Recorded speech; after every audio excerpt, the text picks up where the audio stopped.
La défaite du Portugal en Irlande 2-0 est exacerbée aujourd'hui par le premier carton rouge reçu par Cristiano Ronaldo en sélection après un mauvais geste et sa sortie théâtrale du terrain.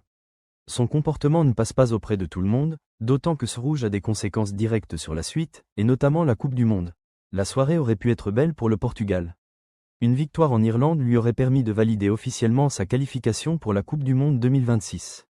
Au lieu de ça, la Seleção a perdu 2-0 et va devoir patienter jusqu'à dimanche et la réception de l'Arménie.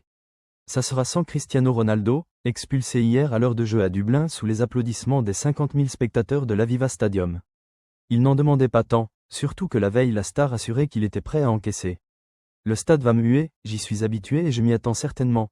Peut-être que cela allégera la pression sur les autres joueurs. Son mauvais geste, un coup de coude dans le dos de Dara Oshi, a d'abord été sanctionné d'un jaune avant que la VAR n'intervienne.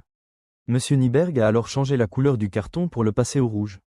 C'est la première expulsion du quintuple Ballon d'Or en 226 caps et après 21 ans de présence en sélection.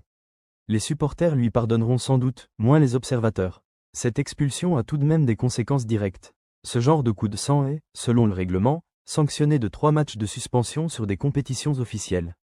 Or, il n'y a plus qu'une seule rencontre sur une compétition UEFA-FIFA avant le mondial cet été, la prochaine contre l'Arménie.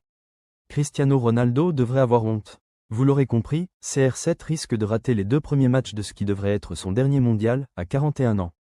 On peut pardonner une défaite, moins une attitude, surtout avec autant d'expérience, qui peut avoir des conséquences sur l'équipe nationale. Cristiano Ronaldo devrait avoir honte, titre Abola dans son éditorial du jour. Le pire, c'était la réaction toute cette mascarade. Des pleurs imités, comme si l'Irlandais qui avait reçu le coup de coude simulait, des gestes de la tête, comme s'il ne comprenait pas ce qui se passait, en passant par les applaudissements du public, comme si c'était la faute des tribunes et non la sienne s'il a été expulsé. Le quotidien portugais poursuit. Ronaldo a commis une erreur. Le moins qu'il puisse faire, c'est de s'excuser, mais ce qu'il devrait vraiment faire, c'est avoir honte. Mais si même Martinez le défend en disant « Il n'y a pas de violence, il a essayé de le repousser, et il n'a pas eu de chance, alors je n'ai guère d'espoir ». Le message est adressé au tout-puissant joueur d'Al Hilal mais aussi au sélectionneur Roberto Martinez.